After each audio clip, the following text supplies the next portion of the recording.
But we can have that discussion. Jim, you probably have to open the meeting because, yeah, Well, they asked for the heat to be turned up. It's making so much noise we can't hear each other, right? yeah, just because we have to elect the chair and the vice chair. Are you ready? Or you Yeah, I'm want to ready. Yeah, we have two, one is going to be absent and one might be coming in late. So we have 1, 2, 3, 4, 5. Yeah, John's out of town and Art might be coming in late, so. All right, I'll call the first meeting of the Littleton Budget Advisory Committee to order. First item due on there is to elect chair and vice chair. Is there a motion for chair? I nominate Diane for chair. We have a nomination for Diane. We have a second from Mr. Kelly. Do you accept the nomination? I know, I was telling my sister, I hope someone shoves me out of the way. Yes, I will, thank you. And you. Now we need to vote on that.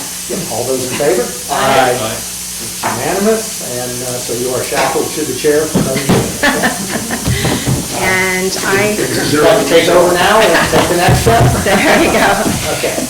And now I'd like to hear a motion for vice chair. I would like to re-nominate Dan for that position. Is there a second? I'll second it. All in favor, say aye. Aye. Oh, do you accept? accept. Okay. All in favor, say aye. Aye. Thank you. I want to commend both of you for doing an excellent job, and we appreciate your commitment to it, but I know it is not easy. There's a lot of work. So I'm taking the minutes, and you'll have to bear with me because I don't know everybody's name and voice yet. So who was the person who nominated Diane? John, yes. John, okay. And Mr. Kelly made the Mr. second, Kelly, Steve, second, okay. and it was unanimous. Yeah, and then on the second round, it was Steve nominated Dan, Steve, and then Dan. and John gets seconded. Oh, okay. Okay. So you're going to be the vice chair. Yes. And you're Dan. Right. Thank you. Sorry, everybody. That's You okay. you all know each other when I don't. I will apologize, that should have been the first thing. No. After we opened it, was to go around the room and introduce ourselves. No, So I we apologize. did that before, but I'm not 20 anymore, and I don't remember everybody's Me name. too, I have to hear it 4 times, maybe, that I still remember. You're much kinder than me. I would just simply say you're not that important, should be quiet. That's a good one, John. Mary will take this opportunity to welcome you and thank you for contributing your efforts and talents too, because it makes a big difference. Yeah, it does. So, very beginning, we all have our packets, and there's just one announcement prior to this that if I don't do it now, I will forget. Mary has asked that from now on, when we enter the healed room, we come in the back door. We're going to keep the front door locked just because of cold air coming in and everything else. So we'll all enter through the back door. If that, If you come to the side door and go, oh darn, it's locked, you'll go, oh, that's right, I'm supposed to come in the back. yeah, so.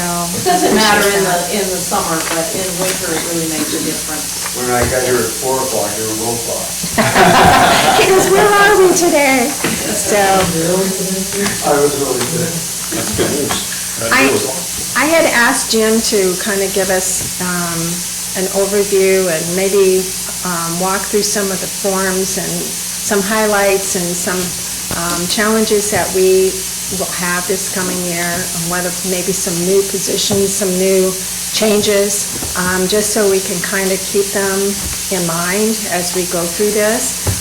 But I also want to ask at this time, I've never quite understood where the Board of Selectmen were in the development of the budget at the very beginning of the budget season, because we have a couple of numbers at the end of this, and you have really already worked with the town manager and with Lori on what is semi-acceptable, acceptable, or how is this? So we know that we are working with a number that that the Board of Selectmen are comfortable with prior, the bottom line, The gross number. the gross number.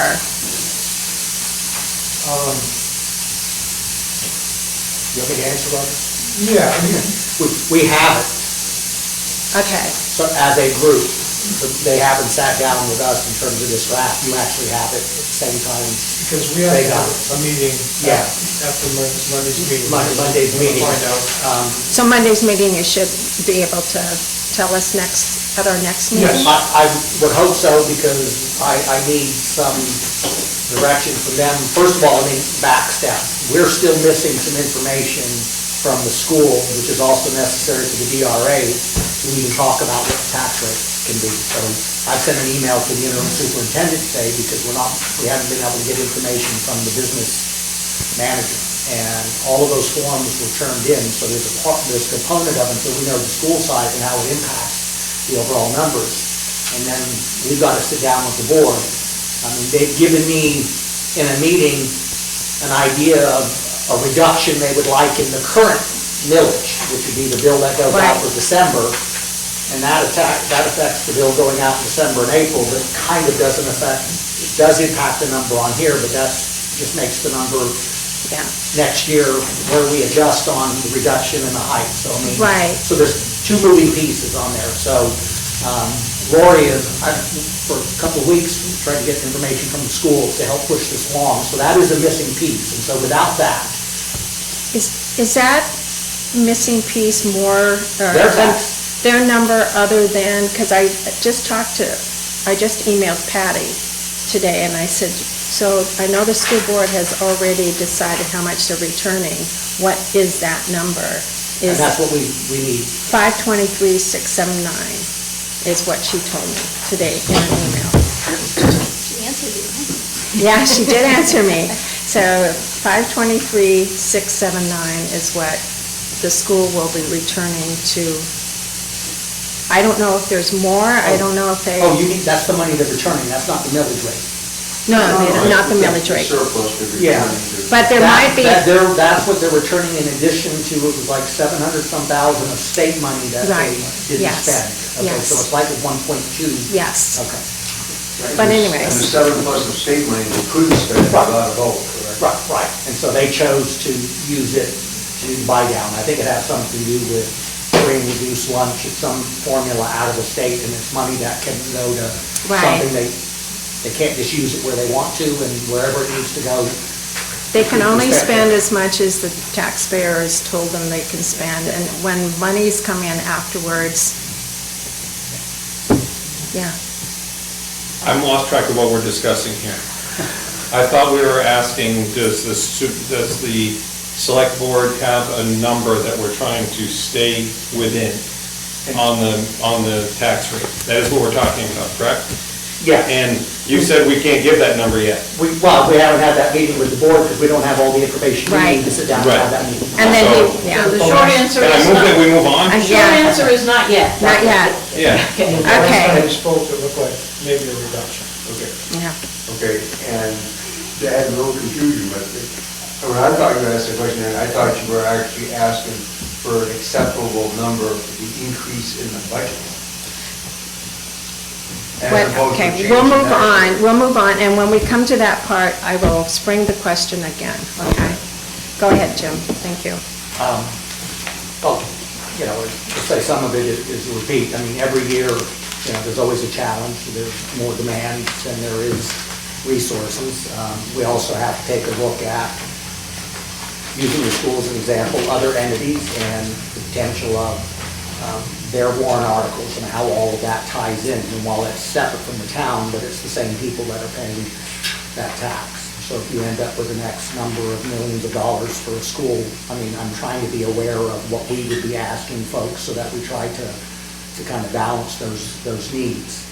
I think the only new position, just using that one, that's being proposed is in the past, for a number of years, the health officer and the zoning officer have been stipend positions.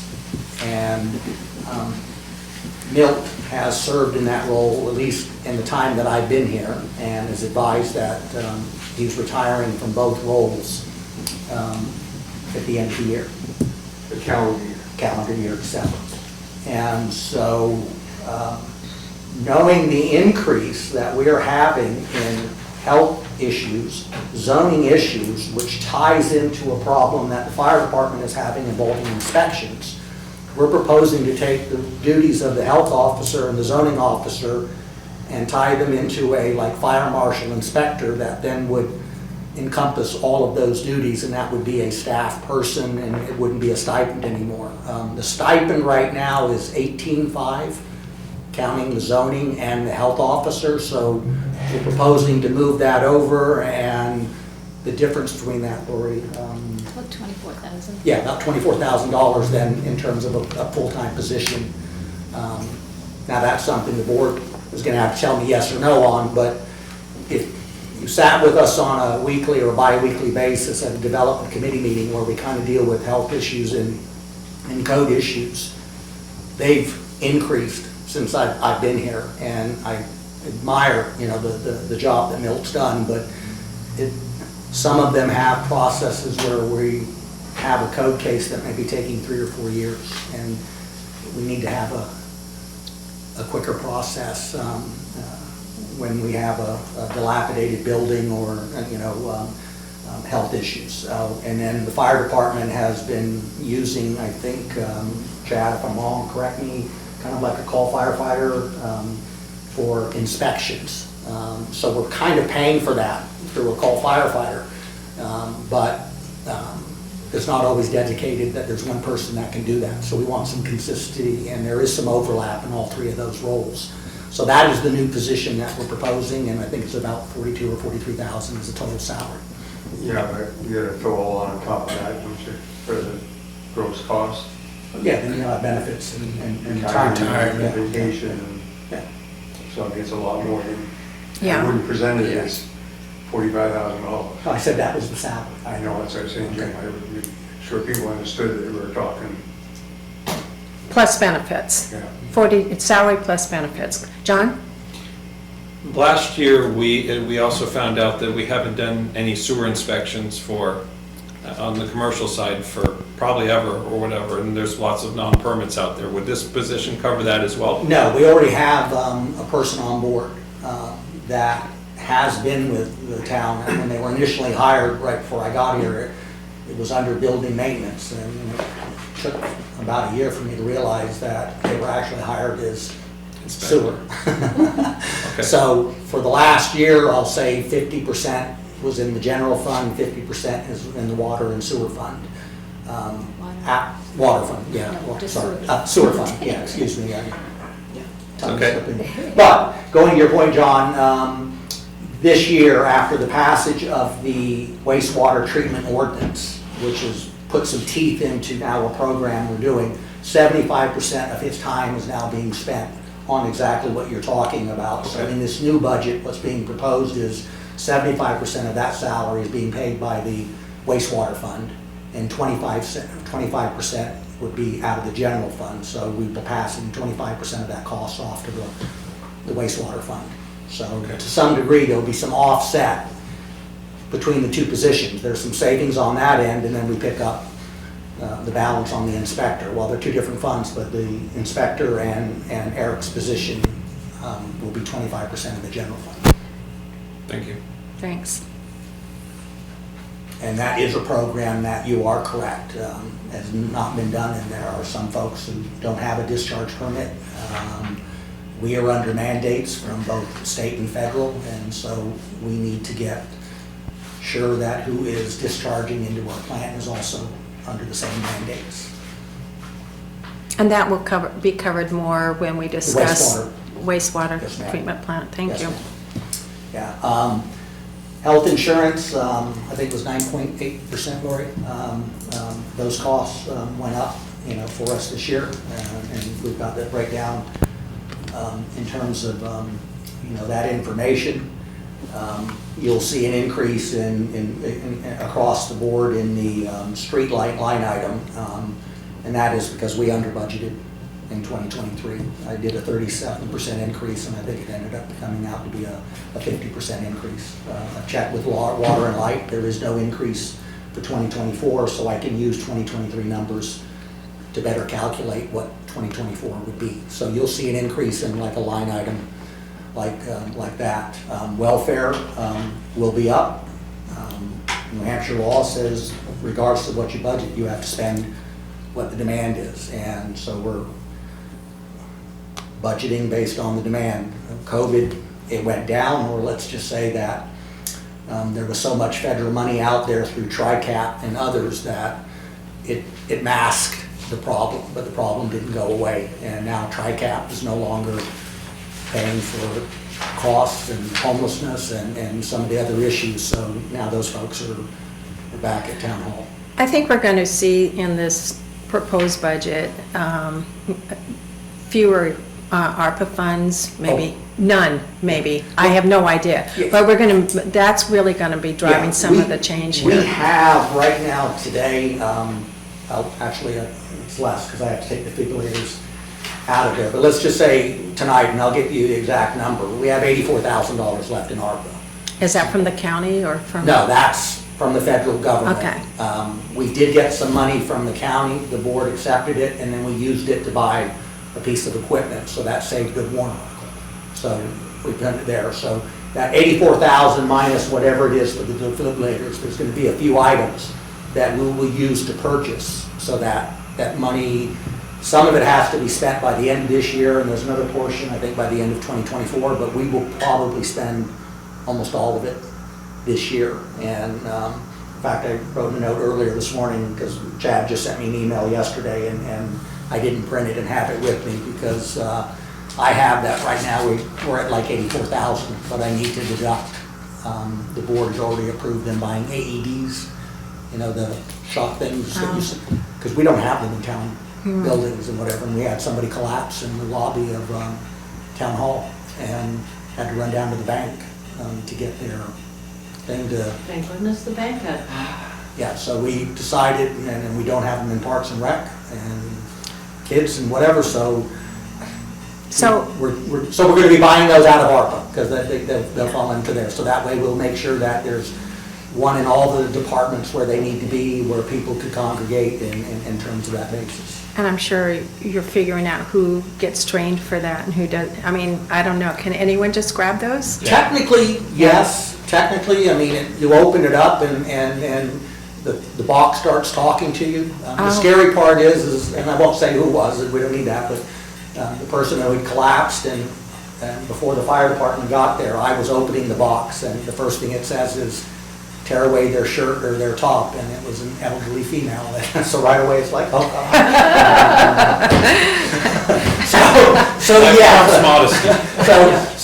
So Chad and the fire department will do a little general overview and CPR and some things, just so we got there. I mean, it's not like you have to have be an EMT to use one in a pinch, but we want people to have some idea of what's involved in that. And also we have a loss management prevention committee, which is head by the HR Mike Cross, and it's, I think, staffed with a member from every department, and they review safety matters town-wide in reference to our work environment and what have you. And at one of the most recent meetings, the issue has come up with a lack of security at town offices. And so I've gotten a proposal for some security cameras and call buttons.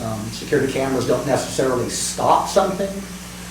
They do have an impact on people sometimes in their conduct and their interaction with people when they're there and you're being notified you're on video, but gosh forbid something did happen, at least there's a record of that. So I'll be taking that to the board and paying for that out of ARPA, so you won't see this listed as another item. And the third component that we haven't had the discussion yet with the board is we are at, I think, 10.8% on reserves, which is over 2.5 million.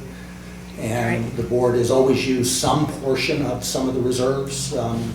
to buy down the tax rate, so we just have to, when we get together, see where we're at in terms of the numbers. I think that's the most the town's ever had. And It is. even if we were at a minimum of a 5%, it would be 1.2 million, and you had less than 300,000 my first year here. So even at 1.2 million, the board makes that decision, but I mean, it would still be leaving them with a comfortable cushion that they haven't had, and not to confuse it, because we're still in October, but as you know, Diane, I sent you the report ahead, and at least Yeah. as of The end of September. September, yeah, we are 4.5? yeah, 4.5% under budget. So, you know, I don't want to speculate on where that'll end up, but if our revenues are better than expected and we come in under budget, it's almost like when you're pulling out of reserves, then there's more money then going back in at the end of the year of that balance. So I won't know that until we get to an audit, but the point is that we will sit down with the board and they'll make a determine of how much, if any, of the 2.5 that they will use. And also part of the recommendation may be maybe not only a buy down, but take a portion of it and maybe buy some of the warrant article pieces of equipment. If we can afford to pay for them and take them out, maybe not finance and not add it to the tax bill. So it might have a way to impact taxes two ways. We can keep the tax rate down or a little bit lower and then use that money to buy capital, then, you know, it's not like you're cutting it one way and then giving people 20 items that all of a sudden adds Right. $1.30 to their tax. Here's your money back now, buy some more. Yeah. What is our debt load like right now? And two questions. One, what's our debt load? And two, are the rates flexible? Or are we stuck on are we paying the bond rates that we got 2 years ago? Look, I think I'm going to defer to Lori on that. Right, You don't mind because, if I do it? I'll defer to you. That's going to quickly lead to a motion to, as a committee, recommend to advise the select board to pay off the debt, depending on what the rates are like and all that stuff. So, But start getting ahead do you on that. want to get into that right now, or do you have were you planning to talk about that?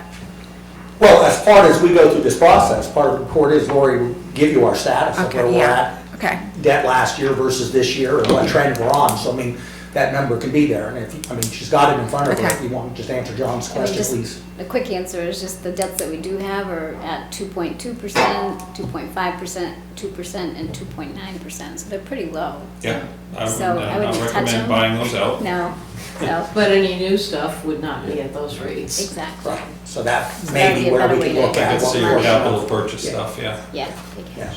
And and our debt number has reduced, correct? Yep, 358,000 on debt service payments in a fiscal year is a reduction in 2024. So we've paid off, 3 things were paid off in 2023, 4 things actually, so. yeah. We still have, at the end of 2023, we will have just over 3 million in outstanding debt, principal to pay. And that discussion is also on a later date, so we'll Yeah, get yeah, back to. but No, it's no, okay, because I'm the form was glad. there, and I get you. No, I'm glad, I mean, It just that we can he's dig in talking deeper. about, you know, how the select board may be giving back 1.2 Right. million. No, And you're I'm like, right. What about this? Oh, So no, when I use the word give back, I mean, my recommendation would be, yes, I understand that there is a consensus that they would like some reduction in the For tax tax rate. We've held it the same the last 2 years, and they would like some reduction, and I think there's some pressure on them after the article on the school. We don't control the school or the state or the county, but, you know, we'd like to think the 2306, is that what the total is from last year? That number would go down, but I don't want to be the one that sticks out like a sore thumb, even if that overall number goes down. So, I mean, we look at it total, but also what the town is. And so the combination of the discussion we'll have with the board is, what portion of this do you want to put to a buy down? And then are you willing to put another portion towards buying, maybe cherry pick a couple of items that are right now listed as capital equipment that might be warrant articles, still leaving them, in my mind, no less than 1.2, which would be 5%. So if that's the case, I'm going to say roughly numbers now, if they wanted to leave it at 5%, they'd have about 1.6 million to use to buy down and to pay for capital equipment in some combination. Okay. And that would still leave us at 1.2 million plus, which would be the DR recommended minimum 5%. So the question about having this amount, it's like, how did we get it? Because, I mean, for so many years, I know, no, for so many years, we had 300,000 there. And so it's just good to know, how did we get it? 3 ways. We have come in under budget the last 3 years, so.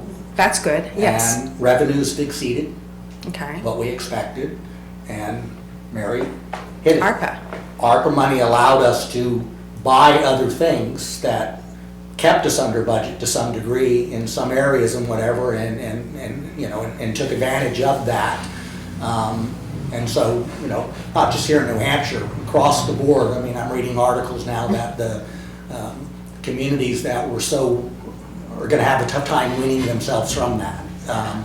We didn't use any of that on reoccurring or anything, you know, that would go through. So it was like, buy the defibrillators, you know, buy a piece of equipment, you know, buy something and get it one time. So that saved a potential warrant article or adding something else to the budget. So I think we were very good and selective, you know, what we took to the board and approvals. And, you know, and there was also in this year, I mean, it'll be in these numbers, I mean, and unanticipated revenue.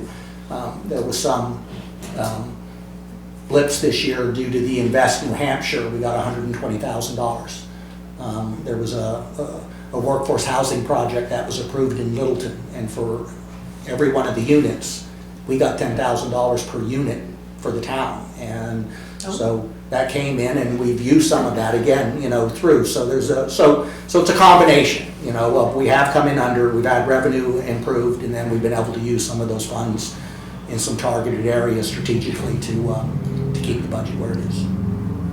Steve? Wasn't it also the audit produced some money, didn't it?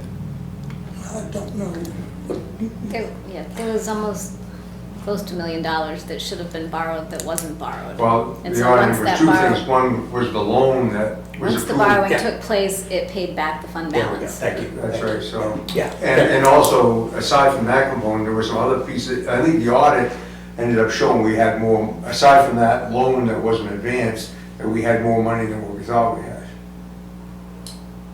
It came up by how much? So was that last year or the year before? Well, that was probably 2019 and 2020 doing the Yeah. cleanup. To get it started. Right, To get it started, but it all goes into the one, into yeah. what is the surplus today. I mean, it's important to understand where we get it, because sometimes you can't recreate it. So you have to be aware of how you got it to begin with. Remember, 8, 9, 10 years ago, the school had an audit, and they found $700,000 that they didn't know they had. So, I mean, that obviously was a big turn back to the taxpayers, so. But to be where we're at right now, it's a good thing. Yeah. It's I mean, that is definitely, going down, you know, we can buy some items and not add to that debt, you know, even if it was hold the tax rate the same, but I know the board would like a reduction, I mean, but if we're ever in a position to look at that, I mean, I'm probably about as comfortable in doing the third budget here in town on those discussions, even if they did use 1.6, knowing that you have 1.2 million and they were even buying down when they only had 300,000 in year one. So, I mean, you know, I'm not recommending anything that's gonna leave your town exposed. so if you said, do the math for me, please. If you said that we are 4.5% under budget, what would that come out to be? So that we would increase.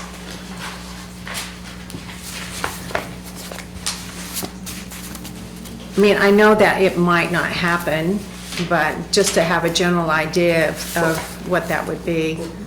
I mean, look, I think Lori will do a calculator, but I'll say, so let's say our total general fund last year was, you know, 10,511, That's like, huh? that has Franconia in it. Oh, yeah, So let me go, you said Yeah. 4.5%? yeah. 4.5. Yeah. So it's about $443,000. Yeah, so we could possibly see an addition of that to the amount that you just said, right? Go ahead, John. 2023 budget was 478, right? 10,478,161. 4.5% of that number is 471,000. Sorry, So I'm missing something. What number, where are you getting that number from? Column G, the 2023 budget on the general fund by category tab.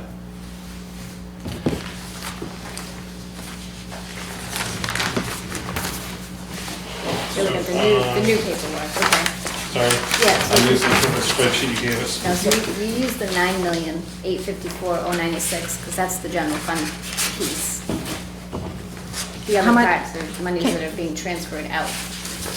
But just for the general fund funding is 9,854,096, 9 million what? 854,096, 096, so times 4.5%. okay. So back to your question, Diane, yes, if we track, for October, November, and December,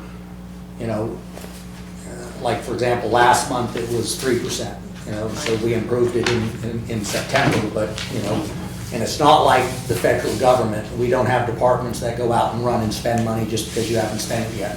My view is that, if you didn't buy it by now, then you didn't need it, so don't run out and get it, in terms of there. So hypothetically, yes, let's say on paper, 1.6 came out and they left 1.2, and if we ended up the year where we did now, then there'd be over $400,000 getting added back to that 1.2, which would bring you, for the audit next year, would show you at 1.6. Yeah, and the only thing that might make that topple a little bit is welfare, because we're entering into the worst months of the year. For Yeah, and as I welfare. highlighted for you in that report, welfare, where we should have, if everything was equal, every department would have 25% left to go in their budget.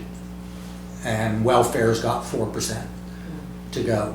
Streetlights, 5.75.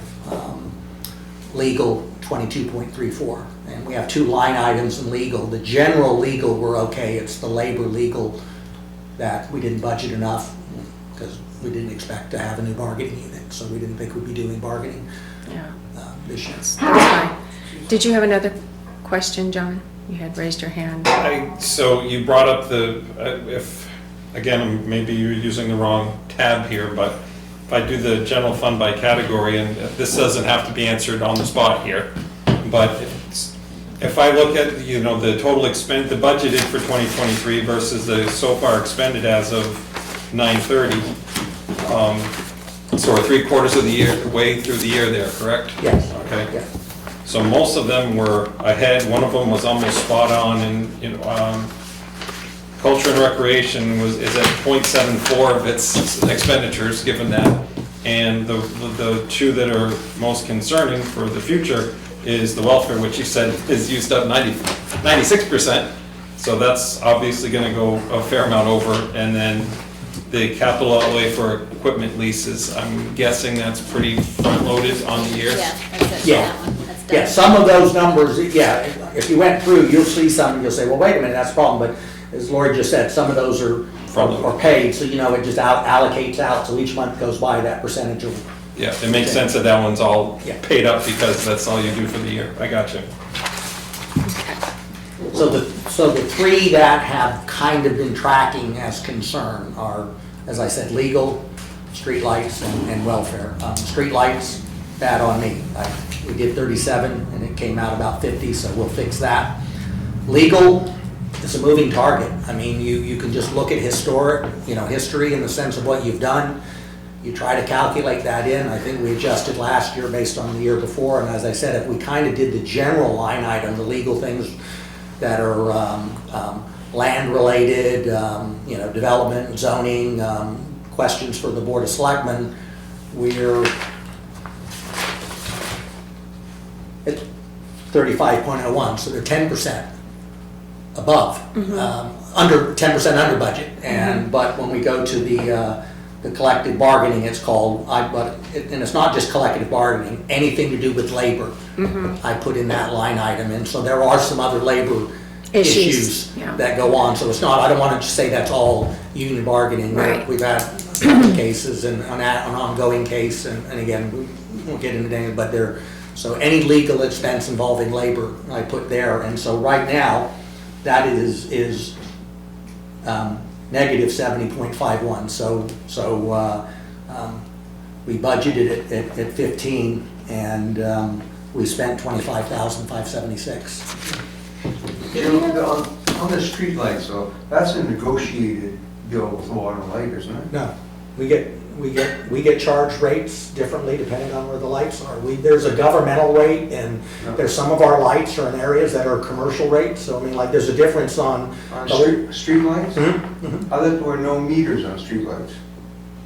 No, we pay streetlights all over town. So generally, they meter a light or something like that, and then they multiply it by the number of lights.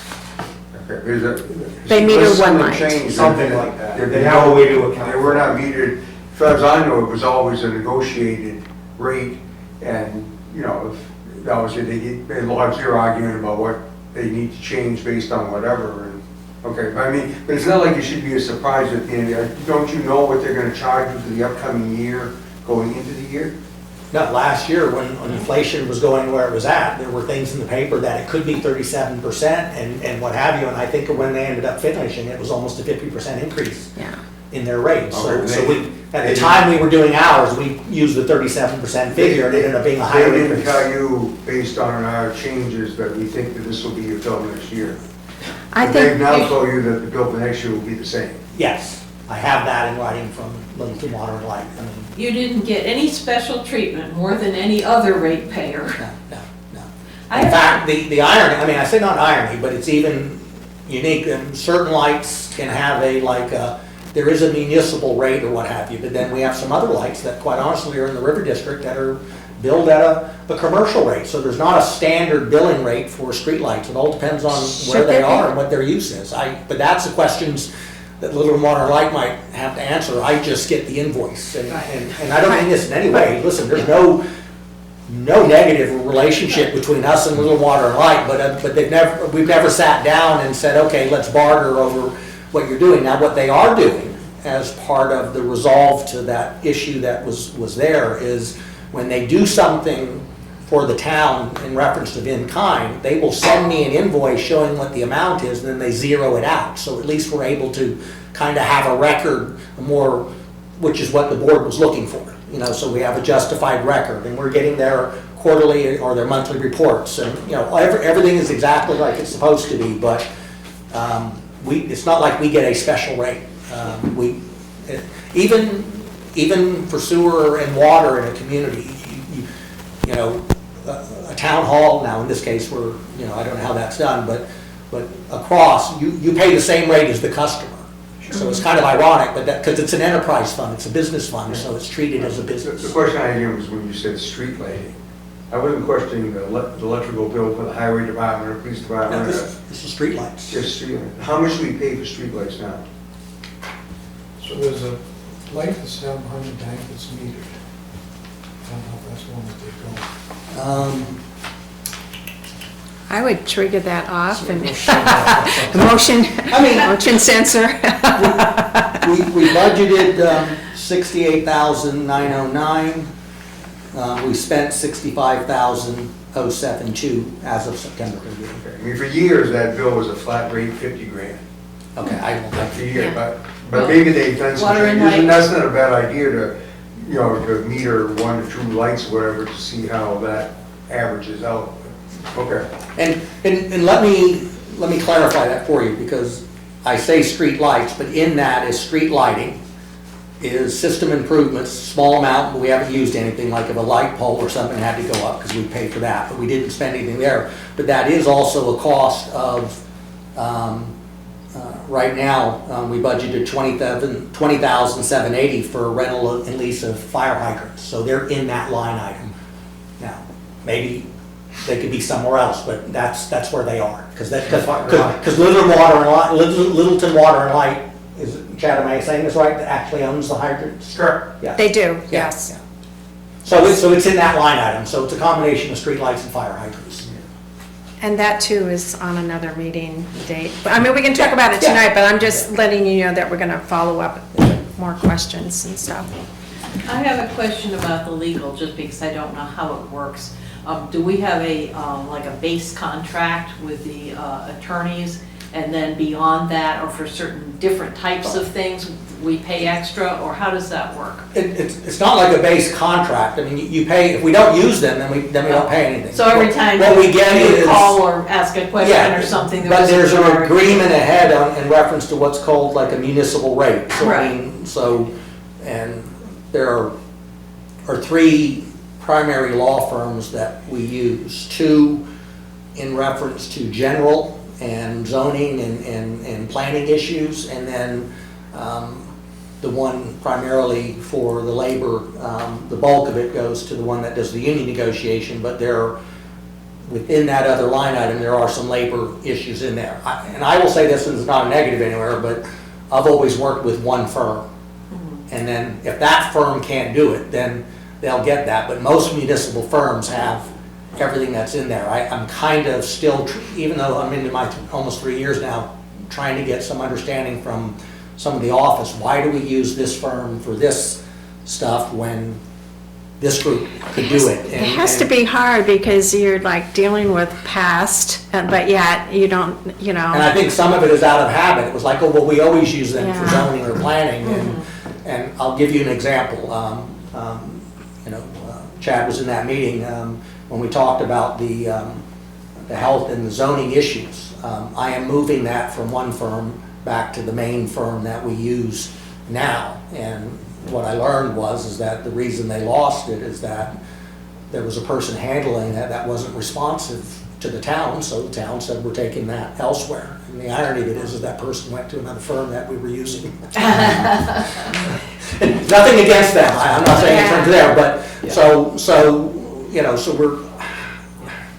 I'm gonna try to move as much as we can reasonably to the main firm that we use, because typically that's how you get your better rate, with. Oh, no, Yeah. you don't need to belabor it. I was just curious whether we got like, or these kinds of questions, they just, answered on a, like a base basis, and this kind of thing we had to pay more for. No, But when we use. they them, work we on pay. the 6-minute billing cycle, Right, so okay. if I shoot them an email, that's probably a 6-minute bill. I think it's a year of law school to figure out their billing system. An advanced They have their degree. own lawyers for that. Yeah. Well, that's the second thing they learned. Get another lawyer. Yeah. so, Share the wealth. Sorry about that, Steve. I got sidetracked on your streetlight question. Oh, no,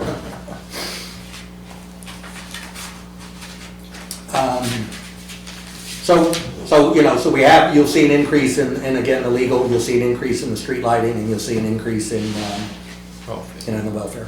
okay, good. And then there are some departments, you'll see some went down and one went up, and as we go through them, we can, but I'll pull one out, we'll get to it, I think, next week. But when the tax collector came to me with the invoice for her software equipment for doing that, I didn't see it last year, and I didn't have it in the line item budget, and so got to pay that, or we wouldn't be able to do the taxes. Now, maybe the citizens would be happy with that. So is that the assessing?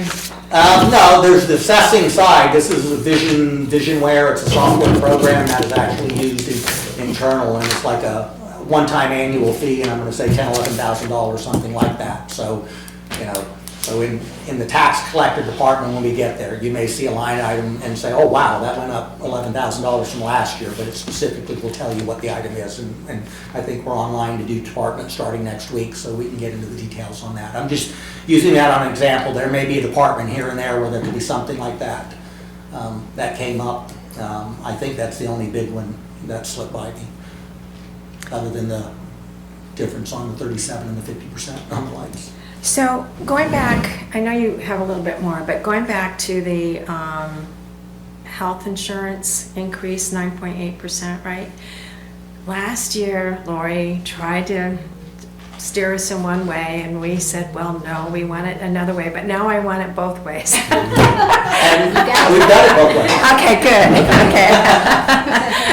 They're way ahead of us. Diane had told me earlier, and I had gone to Lori, and we kind of chuckled because said, well, they wanted it this way, and then they wanted it that way, and I said, well, now we're gonna do it both ways. And Lori said, okay, that's what we're doing. Looking through the detail, the health insurance is some of the biggest increases. Yeah. That were the unplanned increases, I'll say, that were off budget. Yeah. But you've held the line on other areas, so it kind of balances out, and, you know, that's good. It's really hard because you never know. I mean, you can only go on projections, you know, what they tell you when you're at the beginning of the budget cycle. And then all of a sudden, the hard numbers come in. In So, fact, that number came in what, this week, last week? The 9.8? Yep. Yeah, so you kind of get that, you know, as you're drafting this. I mean, we put in a holding number, but, you know, sometimes insurance is like one of the last things you get. yeah, definitely. So, don't let me stop you here. No, I was You're gonna flow say, you here. know, I think as we get into the departments, then that, where we can be a little more detail on what went up or Yeah. what went down, and just giving you a broad sense. I mean, you know, we don't sit there and tell a department, you know, no increase over X%, or cut X%, because if you kind of do that, you know, to be very honest, a small department hurts more. If you say cut 5%, you know, a $38,000 budget at 5% versus police department, $2 million budget, there's different kinds of impacts. So there wasn't a directive other than I tried to tell people, you know, don't put in wants, put in needs. There's a difference. You know, what I want for Christmas is different than something that you may get that truly fills a need. That the department needs something, you know, there's a tools, equipment, you know, whether it be in the fire department, the police department, or what have you. So it's not quite, you know, give me all your bells and whistles and let's play the game of them trying to pick and choose and knock them off. So I try to be real conservative in the sense of asking people what you're submitting to us, and after they've gone through the meetings with Lori and I, and we've kind of done that assessment, it's like, so when we get into the meetings and they're here, you know, they better be able to defend to you, just they have me, of why they asked for that. And hopefully we won't have something in that says, okay, just go ahead and cut that 15,000. I think we had last year with a department. It's like, well, no, don't ask me to put it in here and fight for it, and then say you don't need it at the meeting. Okay, so Yeah, hopefully we don't run into definitely. that. Definitely. So, do you have any more here? No, just, it's always a challenge. I mean, but with that challenge, I mean, I do feel, you know, we're in a strong position overall in reference to the debt, you know, our reserves, where we're at on the current budget. We can all talk about inflation, you know, yeah, knock on wood, but there is a, you know, that's coming down, you know, so, you know. So, I've just noticed on one of the, I don't want to interrupt your No. presentation, but I noticed on the, one of the sheets that you handed out, the spreadsheet, that says tax rate summary draft, okay, and it has the assessed property values, and we went up a little bit in the assessment. So is that due to anything particular, or just incremental here and there?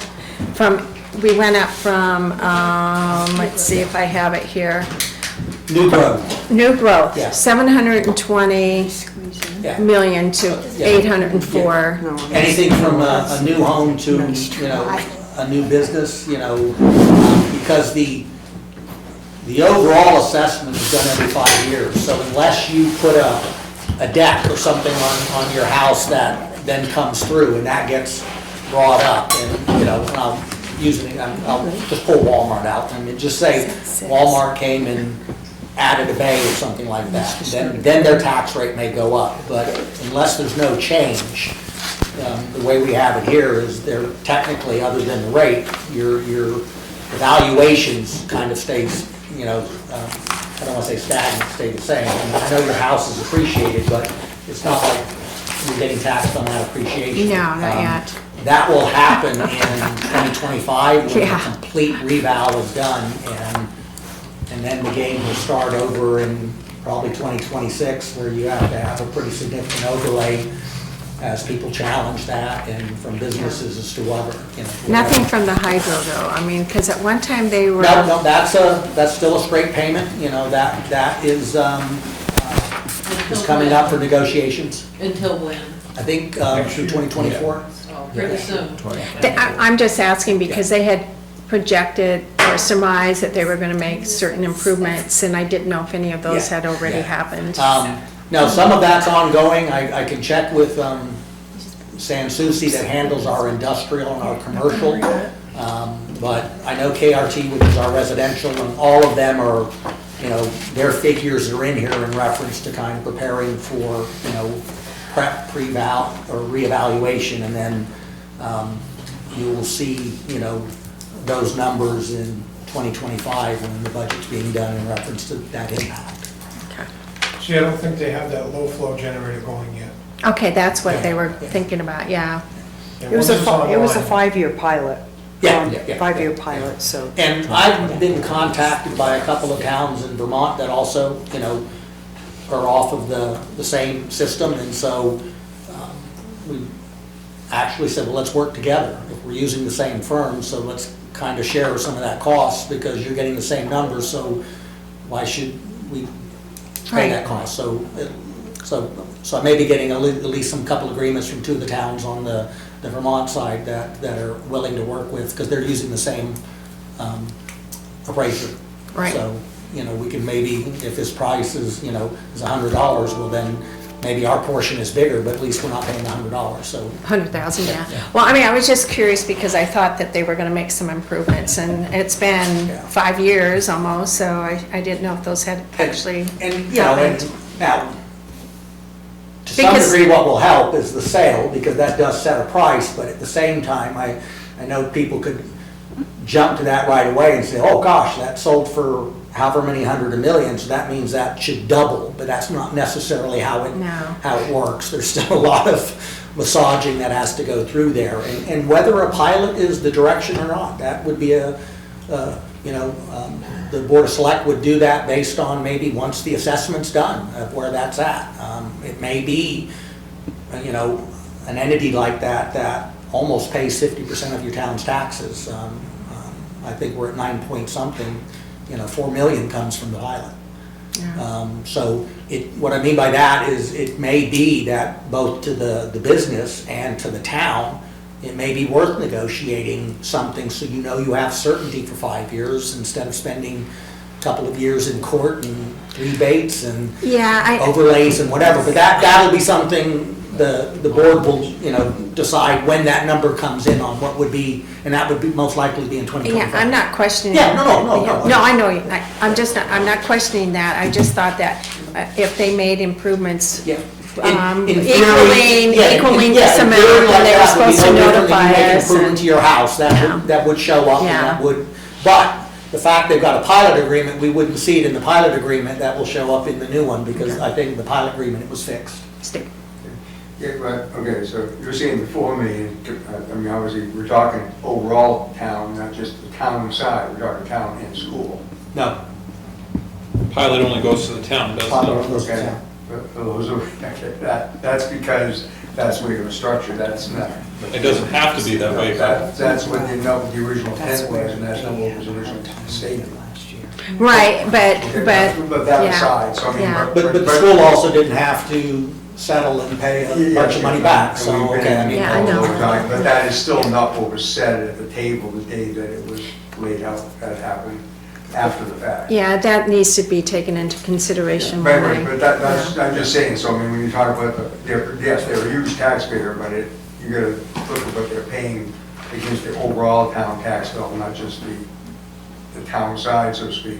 But is the select board receptive? I mean, I think a negotiated agreement is still the best idea, but are we open to a different type of negotiated agreement, something that might be based on a set valuation for 5 years as opposed to a actual cash payment for 5 years? I think we have to wait until, Yeah, we're talking about something, Steve, not to be rude, but we're talking about something a year away. It won't affect this Yes. budget. So, So when we get to that So, point, we'll have that discussion, sorry. collecting information. Yeah, I mean, the board won't be making that decision until sometime next year, which will affect the 2025 year. So again, I'm not trying to cut somebody off, but we can spend a lot of debate here on the Eat up some philosophy time, on an yeah. item, but it's not direct to this budget that's. Exactly, My yeah. question was, are we open to other considerations? It's not what we're doing now, I'm just asking that question.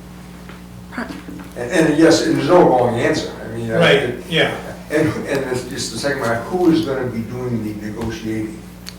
We probably don't know at this point, right?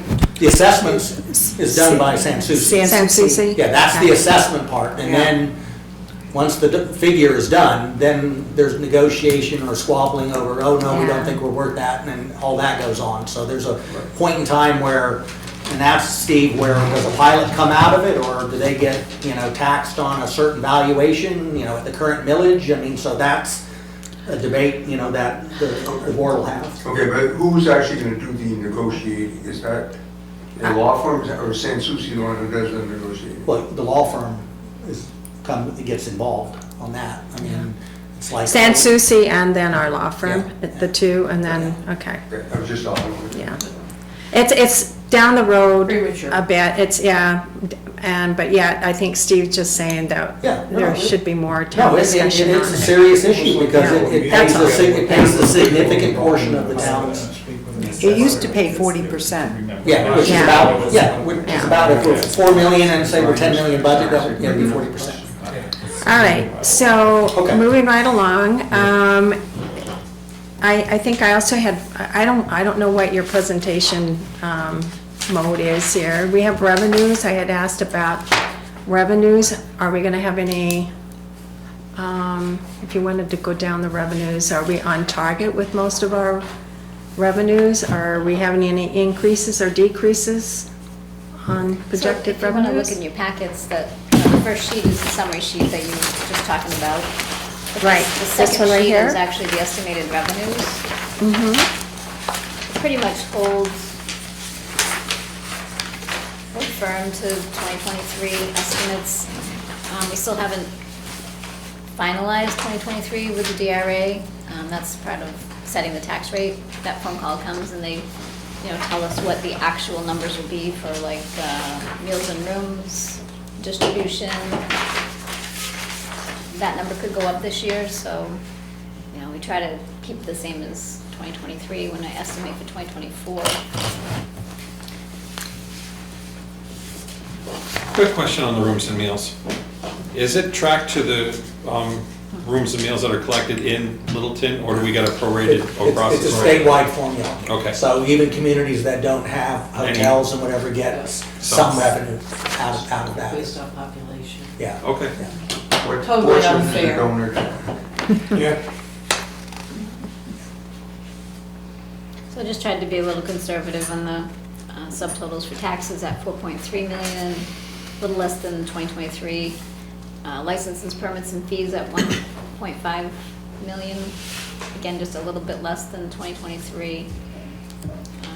State sources the same until we, know for sure. Charges for services, up just a little bit based on actuals. And miscellaneous revenues, up a little bit, again, based on actuals. But pretty much the same as 2023 for revenue estimates. If I could go back just for a second, I'm sorry, my mind's zipping all around because it's the first meeting. So you said you hadn't talked to the school about what their numbers were going to be, and I, the other day, had just looked up that Warren article that happened in 2017. It was on the school side. I can send you all of the information, but it asked for the town and the school and the budget committee to meet quarterly. And one of the times that was designated in the Warren article was approximately sometime in September, so people could discuss what was being given back to the town to offset the tax rate, and on the school side and on the town side. And I have recently talked to the superintendent about that. And I said, here, we're supposed to be doing this. I actually do not know who is supposed to spearhead this, but it was on the school ballot. And I think that would actually be appropriate at this time to reinstitute that. I don't think we even really got it off the ground because no one knew who was supposed to run with it, okay? So, We did have at least the September meeting yeah. for 2 or 3 or 4 years. I think it was even fewer than that, but anyways, that is something, so everyone is sitting around the table and talking to each other and getting the numbers. So I think that would be Diane, I remember a good. meeting last year, and I'm not sure, was it part of, did you have them come to one of our I had them budget come to meetings here? here. Yeah, because I've never really sat down with the school, I know. other than, I think, not in this room, I think we were in the Opera House, in the Tower Room or whatever, and they kind of gave a presentation, and then we kind of came after them, so Yeah, I mean, that was because of the budget committee, and I was doing that just because Okay. we all needed to put our big projects on the table so everyone I'm was gonna apologize, I aware. wasn't aware of that one article, because No, Yeah. I just dug it out again and Yeah, said, okay. okay, you're a new superintendent, we're supposed to be doing this. And it was on the school ballot, so I'm not quite sure if they're supposed to spearhead it or if the budget committee is supposed to spearhead. I have no idea. It was a petitioned warrant article. I don't know who put it on the ballot, but it was overwhelmingly supported by the voters. So I'm up to some kind of input to how we manage those 4 meetings and who should lead the charge on that. And, but definitely having one in September, late September or early October before the tax rate is set would be helpful to everybody, right? Am I just? And that's the meeting that was emphasized. That's, in that one. yeah. So, I mean, I'd be happy to pull it together, but when are you setting the tax rate this year? When is that happening? That's what we're waiting on the school. The school has a form that they have to do, because I contacted the DRA this week and they said, well, they're trying to get a hold of Patty Brown, but was on vacation, then she wasn't feeling well, so she's not been in. And so they're waiting on that form. Once they get the form from the school, then they can proceed with setting our tax rate, so I hope it's soon. Yeah, she's back on Monday, and like I said, I did email her and ask her what that number was, but you can't go on my word, you have to get it from her, so, but anyways, you know. I mean, I had it listed tentatively on next Monday's agenda, but because we didn't have that number, we didn't do that. And I've also talked with the tax collector, I mean, meaning like what's my drop dead deadline, because she has to get them ready, so if we get everything done, I mean, I don't think we'll have to call a special work session. I think we can do it at the first meeting in November. Yeah, but I think. But we'll have an idea, I mean, you know, as tied into this, because I mean, I'll have. It's all, I'm seeing Yeah. where you're like Yeah. moving around on this because you're waiting for that and you're waiting for this year's tax rate to be set. So maybe later on in this budget season, we can sit down and figure out how we're supposed to handle those 4 meetings and go forward with that. I don't know. So. I've written a note, just, I'll get back with Vicki and have her research, you know, pull out what that warrant article was and said. And I have, yeah. Okay, but just, yeah. I'll so- snap it and I'll send it to you, yeah. So the revenues, as you know, are basically the same. Yep, and the next packet that they put together is actually the general fund, has the category cover sheet that summarizes everything by category, the increases and decreases. The next pages are the detailed by department summary of the general fund. And at the end of the packet, that's where your employee benefits are. They're totaled by benefits. So you have disability insurance, health insurance, life insurance, Medicare, retirement, and Social Security. So that gives you your, breakdown group like that.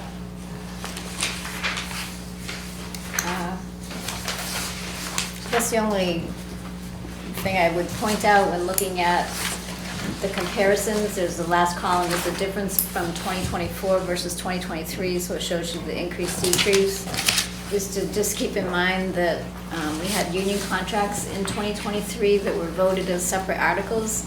So those amounts that were voted for the 2023 budget are not actually included in this original 2023 budget number.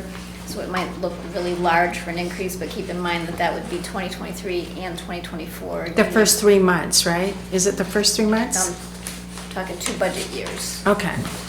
So it's started in April, so April to December 2023 costs, and then all of 2024. But just to keep that in mind, that's why, police or fire and highway and transfer station might look like a big jump in wages, but it's actually 2 years when you're comparing 23 to 24. So, quick one on that, and so the retirement benefit, if we look at the total retirement benefit on that one, Right. the police jumped a decent amount and fire jumped half of that. Okay, that would be. That's what you're talking about? Yep, Okay. 2 CBAs. Well, plus in their regular lines as well, their overall increase, like the police, I think seemed quite high, 300,000. But again, that's because it has 2 years of union contract increases in the comparison only, Yep. If I lost you on that.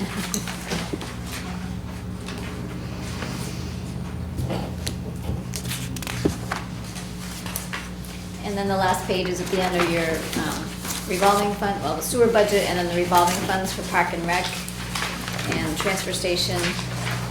And the last page is just Opera House 2022 actuals, just for reference, because the Opera House is actually in the general fund now.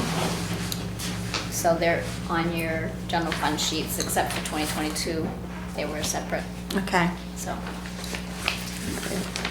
That's pretty much the packet. And then you have the big binder clip packet, which has all the details that all the departments have submitted, by department. So that gives you all your salary and wage information, your expense information, and your capital items that were requested. And I think Just real quick on there, I know Diane, when we were at a meeting, and I think you showed me something in the school, and I don't know, I know you guys get a lot, but when we get the questions, they come back. A lot of times they're on a particular line item, and if you will look at the sheets that are in that packet, you will see the department, and it'll give you the line item, it'll tell what it is, and then there's an explanation on the back for that specific line item of why that increase or decrease was there. So a question saying, hey, I need some more detail on that would be fine, but we were getting a lot of questions when It's right there. it was already there in the Yeah. packet, yeah. We were. And I know everybody's busy and it's a thick book and what have you, but there is, we do ask folks to highlight why, in terms of that, so that at least it gives you an opportunity to at least look at it in a sense, so it helps you if you need some additional information or you've got some other questions, to help drill that down a little further. So I'm still a little unsure what our process is going to be. So last year, we would go through the handout, the general fund expense, and we would ask questions, but we also have that information here. We would submit questions to the department heads. And so using both of the formats that you were presenting us, how do you want us to, how do you want the department heads to present? I don't want to create any extra work for them, but I also think that sometimes when we're going through it by ourselves, we don't see the nuances, or we don't see something that's standing out, and we would like to have the department heads kind of point that out to us and say, just be aware of this, Yeah, if the department head is coming in here, in reality, their presentation should be this form. Yes. Why my line items are this and why we're asking for that in terms of there. Questions are not bad, like you've done them ahead of time to tell somebody ahead of time, but I think it would be helpful if someone looked at why maybe something increased, at least into here, because some of the questions are kind of seem to be generic and they're over and over, and like the directors will say, well, I did that, that's in the packet. And so if there's something on one of those line items, there wasn't enough wording on there, I'm not sure what that is, then say, hey, in the executive line item on salary, what's that increase again, or give that or there. I mean, so there's no problem in asking that. I just, in some cases, the information was already there. I'm just trying to figure out how we're supposed to go about this, No, but that's ask your perfect. questions. I'd rather you ask them than not, okay? I mean, in terms of there, because you have to be comfortable at the end of the process. Okay, you have to be comfortable as an advisory board to the Board of Selectmen. Right. And if that means asking the question that's already in the packet, we'll answer that question. I just didn't want people on the committee to go through it and try to create these questions when it's already in here. And I didn't want the department heads to sit and answer our questions that, it's already in here. But I would prefer, but we have a one-shot opportunity. We can always ask them to come back if we have some, but we prefer to get it all done in the one meeting. So I guess use this as much as you can. If you have additional questions besides that, submit them to me, and I always submit them to Lori by Tuesday of the week, right? Is that good? Yep. The idea And- of the questions ahead is any type of question that might need research, or maybe they're not going to show up with that information, so Right. it gives them a heads up to prepare it, to bring it. Those kind of questions that you Just- can't really answer on the spot. Right. It'd be I'm good just get trying to ahead of time. make- Yeah. Get us all going in the right direction. For example, I mean, like you said, we've gone over revenue in general and what have you. That doesn't mean that those questions can't be reiterated as we start doing the departments, but just so someone doesn't have to feel they have to go and read this entire book before next week, maybe just looking at your calendar, for October 26th, okay, I only have to read the town offices, the executive, the tax collector, the finance, real estate, HR, and the town insurance. So you're not overwhelming yourself trying to digest $10 million of numbers in one night for one meeting, when take it in pieces, in the sense of just focus on the department that's coming up that next week, and I will look send ahead. those out. I will send that out like tomorrow, so you know what to look And I mean, at. I'm just using the draft. I mean, whatever that's good. changes, Yeah. if something changes, just let us know, because I let the employees know today, because I did get an email from one of our new ones to the process. Do I need to be there tonight? Because I gave them the range from Yeah. tonight through the end, and it was like, no. I said, so I said here, I said, right now, this is the tentative, so to look at. If there's any change of this, I said, we'll know it at a meeting, and we'll notify you the next day, just so that they kind of knew then, so, 'cause they were gonna be ready to come here tonight, and it was like, no, you might not be here for 3 weeks, so, Yeah. in terms of that process. But it was easier for me to have them block every Thursday on their calendar, not knowing when they might be been asked, and to wait for that to come out, and then say, okay, you blocked the 26th, you blocked the next week, so I just sent out as a. Easier to reserve it and then delete it. Yes. Yeah. Are there any other questions about that? A little bit about the division of the departments, because I see fire and ambulance is separate, but they seem like they were one unit before. No. Meaning like the contract negotiations were before, and were all one, I thought. And so. Well, when I got here, ambulance was a revolving fund, because you were in a pilot program, so it was kind of outside of the general fund. And so the first step is that the town voted to make it part of the general fund in Right. terms of there. I am gonna be honest with you guys, and this is not a negative, but having an ambulance budget and a fire department budget is mind-boggling for both the fire department and the finance, because if the 3 people are on the truck, it's like, okay, well, what portion of that gets charged to the ambulance and what have you? Just like the law firm. It is, it's public safety, and I understand, and Roger and I have had this conversation. In the beginning, wanted to really understand what costs were coming in there in terms of that, and there's still not a problem with doing that, but I'm just gonna say that there are times, I mean, like the fire department may be over budget, but or over budget on overtime, and the ambulance is under budget, and it's because there's no exact science on how to charge that person, when do they become a paramedic and when do they become a fireman on Right, call? you have right? people that cover both aspects of the job, right? You would have to hire another full-time person to correctly assign the dollars to each person. And we all go out there, whatever the job is in front of us, we do it. Sometimes we're all paramedics on a call, sometimes we're all firefighters.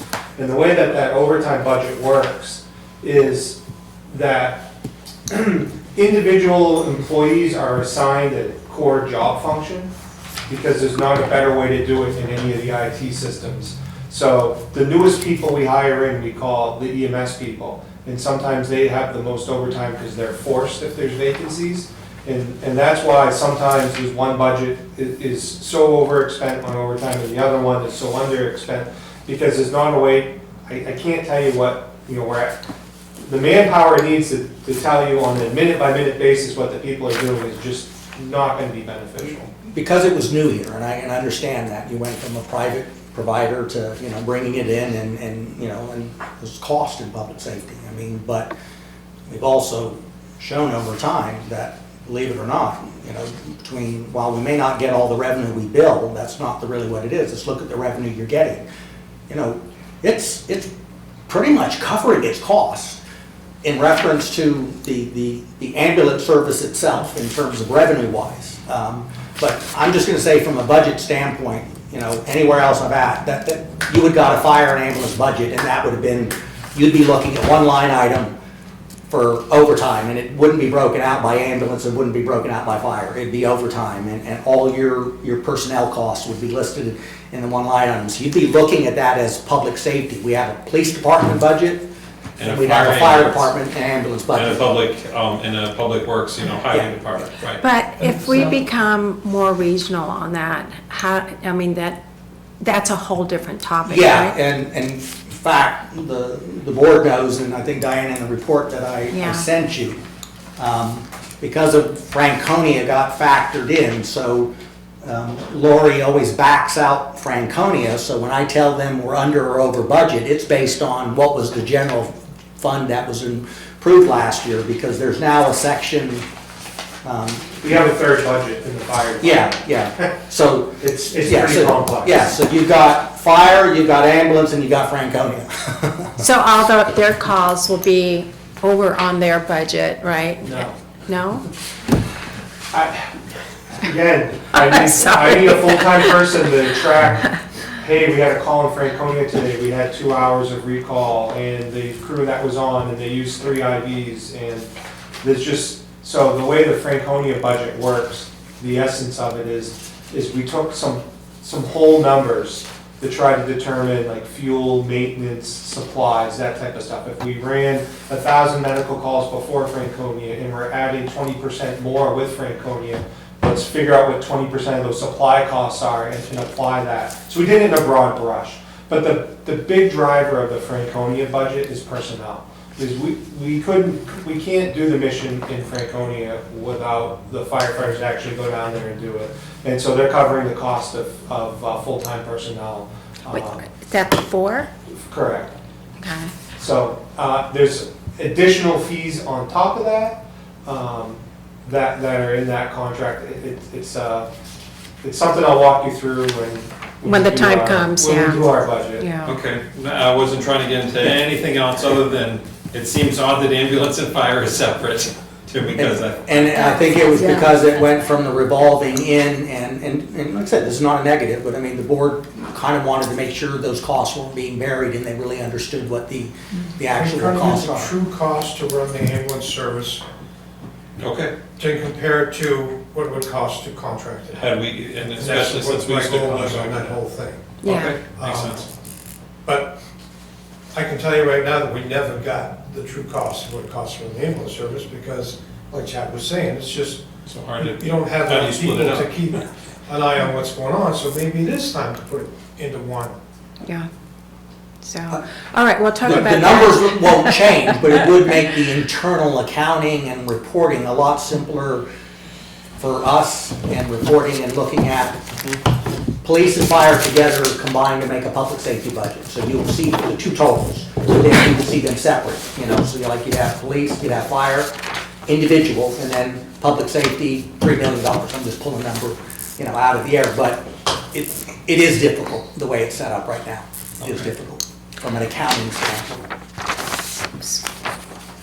So the estimate on this spreadsheet, if we could go to the back side, just so we can kind of see what we're doing. These are the articles that have been submitted and requested so far. The ones in green are still to be determined, still questions about. But when you meet with departments, you can refer to these articles as well and question them on that. Right. But yeah, on the back side, the petition ones are all green because it's just a repeat of last year for calculation sake, If they all came back, it funnels down to be a 7.683 for 2024 compared to 6.139 that we're guessing the 2023 might come in at based on the new values that were on the MS1. Okay, well. And that's not using a penny of reserves, so this is 6.1 everything just listed as is, and then that debate on reserves can lower that, because some of the items that are listed as warrant articles, depending on what the board chooses and how they want to do that, they could come off of this, because they could go ahead and say, okay, let's pay for that instead of putting it as a warrant article. Can I clarify something Yes, though? ma'am. Yes, The 6.139, that tax rate right there had some reserves, included some overlay, right? The $575,000, right? Plus the war service credits in there. So then the Board of Selectmen are also going to figure out if they want to add any additional reserves to that, correct? So when we're looking at 7.6 versus 6.1, the 6.1 already has some reserves to lower that tax rate, Correct. right? Correct. Correct? No, I don't know what you're saying. Oh. I'm sorry. Yeah. There's nothing Right. in there to lower it. That's just. To offset it, the overlay added to tax rate, the Okay, so that's 575,000? not an offset, that's what you have to, that's added to the tax rate. You have to pay for that 575,000. So that's added in addition to all your articles and, You We have to- overlay we have it to in set- anticipation. yeah. we have to of- Oh, I see what you're saying, Yeah, okay. the overlays, it's All not right. revenue, it's an expense. We're Okay. setting Can that someone tell aside. me what overlay means? If there is a challenge to somebody's tax rate in the Oh, bill that they paid in a previous year, Yeah. and through whether the court or negotiation and looking at it, if there's a decision to refund A or to rebate, reserve for that. that's where it Okay. comes out of there. I just Yeah. was not familiar with that Yeah, term. Thank yeah. you. So the 6.1 right there, the tax rate, you haven't, It's still an estimate. We're waiting, okay, that's what we're waiting for the school form, okay. so that we can nail that number down. And did you offset any of the increase by, They can't yet. They They have to can't wait yet? until they get the number, Okay, then all they right. decide, yeah. all right. So then we have a 1.544 projected increase Yep, If- just based on this draft, it's been submitted so based far. on this draft. Right. Okay, so that's, all right. And that would be $463 increase for a house, $300,000 home. Right. Okay, all right. All right. Again, absolutely not using any reserves for buy down or buying any down. Yeah, yeah, okay. Any questions on that? Actually, I do, and I, more directed towards Jim. I guess, and for everybody, what is the typical increase for an employee? Last year, we paid our employees 5.9%. This year, it's 5%. I mean, is that, 3. no, Jim is 3. No, I'm saying what's the average? Okay. 3. That's what I thought. So 10.9% in the last 2 years for our town employees is what the taxpayers are paying. If we go through this, I'm just curious as to how we come up with that. I mean, is the cost of living really that exorbitant? We're facing some pretty tough times coming up. So you're looking to us to maybe make a recommendation? Well, I don't know. I'm not sure how and I'm not sure who come up with that, the 5% increase in all of the staff members' pay increase. I know Jim's only 3% this year, but 5% on all the other employees. Non-union employees, right? Actually, it's a smaller and smaller number. I mean, because that doesn't include the people that are in the proposed bargaining unit, because that contract will be out. So this would just be the people that aren't in that group. But it's a 5% increase in their salary? Yes. yeah, Okay, yeah. so I guess my thought is, because I'm not in the corporate world or and this is, of course, government, is that normal?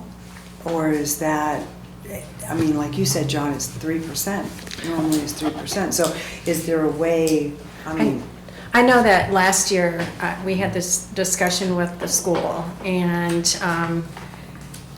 so the school, I think, gave a 4% increase because, partly because of inflation, but also acknowledging that it was difficult for everyone in town. So they didn't go with the maximum increase in inflation, or rate of They inflation. also gave a bonus, though. No, I don't know, did they? They gave every employee $1,500. Ah, I didn't know that. School. I didn't know that. And you sure that's what they said? To address your I don't question know. a little bit more, so in the company that I work for and the other companies in the past have been, 2.5%, 3%. But the situation is, so I'm told as a manager at this company your target is 3%. So I have all great team members. But geez, this person deserves 4%, I have to give someone else 2%. right, And it Right. starts feeling really bad as a manager. It's like, yeah, you're doing a great job, but I can only give you 2% because this person's doing a better job. And from, a high level, the company's dictating, they have to stay at a 3% level. There is opportunity, the difference in the corporate world is there's opportunities and procedures to do merit-based raises. right. But there's a lot of red tape that goes through that. But as as an overall directive, it's 3%. But there is a difference between cost of living and merit, absolutely. Yeah. I think they said cost of living was like 3.1 recently. I don't think they've come out with it already. So it's like 3.1. So I'm just thinking that might be a way that we could reduce even more of our budget. I mean, our staff does an amazing job. They really do, but I also feel like on the backs of our taxpayers, and to be reasonable. The other part that we saw last year in the contracts, what some of the reasoning for the increases was because we had to be competitive with other whatevers, okay? And I don't know how that translates to the personnel that you're talking about with the 5%. Are we competitive with the surrounding communities for these same type of positions? Because every once in a while you have to make that study, Yeah, I think we did last year. Did you? Okay. Yeah, I think we did, and I think we realized that we were competitive, and actually, I think, Jim, you wanted to give them even more of a percentage increase, and we had asked you to kind of go with just 5.9, which we felt was pretty generous compared to what they were getting paid. So this year, going the 5%, I don't know, I think personally, this would be another way that we could back off a little bit to reduce the tax rate again, but.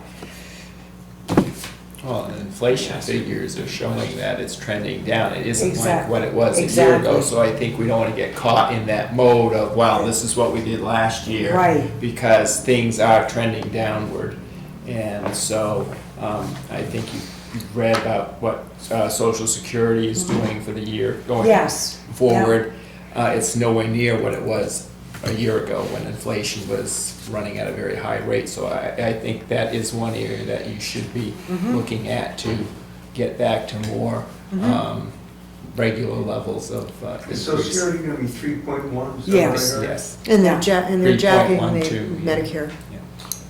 To ask if you have from a management standpoint, Chad or Jim, if you have someone that's really doing a great job and above and beyond what you were expecting them to do, is there a merit-based process that you can do to give this person more, or everything is always just flat rate across the board? I'm going to say to you, I've been places where they have tried it, and John, what happens is that using your target goal, if you give a manager who's got 10 employees and says your goal is 3, they're going to divide all 10 people by 3%, and so they're going to get, everybody's getting the same raise. They're not going to give that person a 2 and a 4. It doesn't. It doesn't work. It doesn't work when your cap is 3, because everyone needs at least, the general thinking out there is 3% is cost of living. So if you're not getting 3, you're getting less money. So, but if the edict was 5, then one person, the lesser performers get the 3, and some get 6, and it gives you more room as a manager. And I don't know if you ever go anywhere different, because you're right, that's exactly what happens. I divide everyone by 3%. Everyone gets 3, because I think in the government realm, though, it's more just across the board, whereas in the corporate realm, we can do performance-based. Yeah, you can see if my sales calls, and I'm just using that as an example, or I'm doing twice the number of closings and reports and what have you. I mean, there's immeasurable. Like, I'll give an example. I mean, if we have one person, that's one department. I mean, kind of how do you measure that? And so do I say, well, it's by the number of permits you issue? Right. Because, I mean, I'm just saying, so I think what's going with Carrie said, it's kind of hard to use the measurables, whether it's the fire department, how does he say one fireman, 3 of them are on the call? Well, I think this guy worked a little harder on the call than these 2, so he's going to get a 4% in those 2. I mean, I understand what you're saying, but usually somewhere in the corporate side, you're almost kind of able to measure my performance because of the task I'm giving. And so when people are doing and I use the issue of the person does the permits and the planning and zoning, well, the process is what comes in and what goes out. So I can't say, geez, how can you improve your performance? You've been out there soliciting more permits. I'll tell the guys to do more procedures. I think the other thing, though, that we got to look at is, do we have employees that come in late and they're consistently late? Or do we have employees, staff members that go above and beyond? I think there are ways to measure it. I really do, even though it's kind of squishy. They're doing their job, but are they going above and beyond? Are they staying later and just giving just a little bit more? Are they helping out when not even asked? So I think there are ways we can do it, but to go across the board and say 5% for everybody, I don't know. And the other hard part in ours is that we don't have a wage scale. You don't have what? We don't have a wage scale. So everywhere I've been, I could go to a spreadsheet, and you're coming into the town, you're being hired in this department, in this position. I could go to the box and say, okay, you're category 5, starting as A is a certain dollar amount, B is a dollar amount, C. And so even if a person stayed in that position for 18 years and nothing else changed, you could see their salary, say, increase 2.5% a year. So sometimes you'll hear this 3%, but there's other areas where there's a step increase on top of it, so it's actually more than a 3% in some cases. We don't have that. So if a person got hired at a certain salary 10 years ago, unless somebody did some adjustment, their salary is only increased just strictly 3%. You're talking non-union.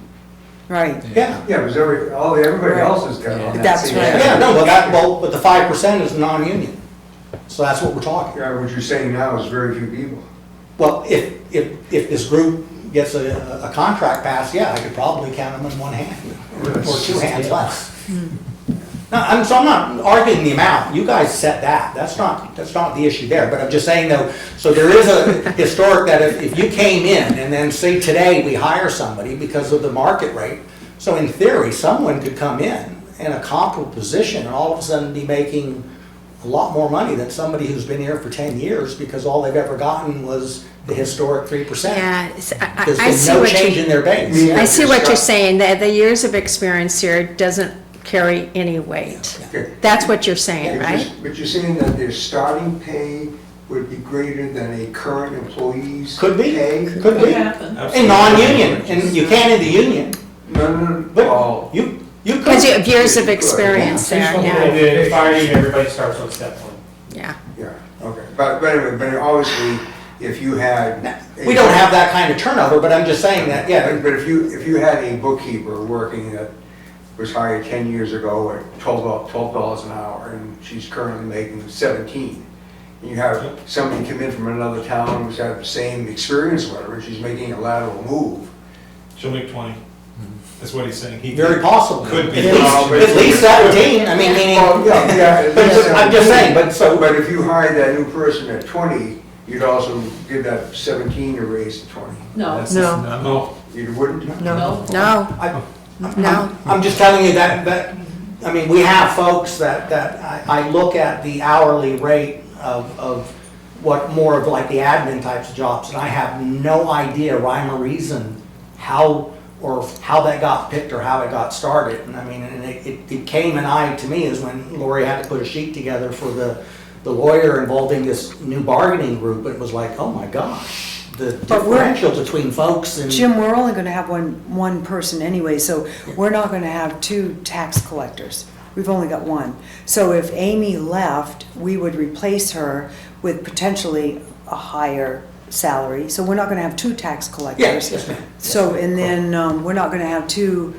finance, it's in, right, so we're just But gonna it's have only because a of the one-off. size of the departments, not Right. because of some Yeah, no, equity that we've got going. What I'm saying, So, Carrie, is that yeah. some of the jobs, duties are similar, meaning within, like, somebody may do the tax collector, but some of the jobs that Amy does may be similar to Joanna in reference to permits and whatever. It's just meaning, so it's not saying that you're gonna have two tax collectors, but Right. but we could have had two people started at the same time 10 years ago, and to this day, there could be, a consistent difference that like, there's no equity in where they're at, because it was just whatever number somebody started them at. There wasn't a sheet to go to and say, this is our salary range, and sometimes it's an investment. You can get some information from the New Hampshire Municipal Association, but not every community participates, and so you try to cherry pick to see what's comparable. There's different parts of the state and the region. I But you mean, must do annual performance reviews. we do, but that has nothing to do with a salary increase. They're done in July. There are personnel. Somebody says, I'm Or going somebody- to hold a job for you, and I think I It's should whether get you're paid this hired or amount of not, money. right? I tell you, sorry, that's not in the budget. And I'll Well, put it in the next budget? Not just for you. Government doesn't work that way. So I hate to say this, but it's like, if you came in and said, Jim, I want more money, sorry, that wasn't the way we budgeted. So if you've got a job that's paying you more money, But if Nice to I'm see you. doing a better job than what you expected, I've taken on more responsibility. And I'm capable of doing all this, and I think I we don't should have a get paid. reward system, Steve. Yeah. Not in And municipal. I'm not saying that as positive or negative, we just don't. Yeah. That's not. What's And that? nor does every That's other company in the world either. I mean, to some extent, we're comparing an ideal situation versus. Now, if our I were working situation. for you and I showed you that I'm handling twice as many customers and twice as many sales, I should make more money than the other guy at the counter, but we don't have those kinds of, Metrics. yeah. Right. but, Okay, I guess I would ask why not. But Mary, I beg to differ, I think that does exist in the real world. Yes, but not necessarily in every place. Well, no, not Yeah. in place. I mean, so by an ideal, I don't mean Purely a idealistic. not a purely hypothetical ideal, but I'm just saying, there's a whole lot of different companies that operate a whole lot of different ways, and So- they're not all And that with a good. scale. going back to Carrie's situation and what she's asking, last year was certainly a great discussion point. And, I was recalling back that I always felt that we had given good pay increases each year. And maybe I'm wrong, but that's the impression I had. And I never wanted to get bogged down necessarily by inflation, but guess what? We had high inflation and we had to look at it and decipher what we were going to do, because I always felt like we were always above inflation, but last year it exceeded everyone's expectations anyways. So I understand what you're saying, Jim, you know, that, but that's almost like a union type process. You have, and it's kind of like with the fire department, the police department, your year one, this is what you're gonna get. But then you might have someone coming in that has the same amount of experience as the person that's leaving, but they shouldn't be year one, right? So even at the school, it is partly negotiated where they place that person on the pay scale. It isn't hard and rigid that it's going to be year one. Well, but no, using you're right, but using that scale, you know, usually there is some room in the sense, that's why you have an A, B, C, D, and it goes on out, because you can almost argue, okay, this is a raw person coming in with no experience. Person coming in at 5 years of experience working at another place, we might start them at step C instead of step A.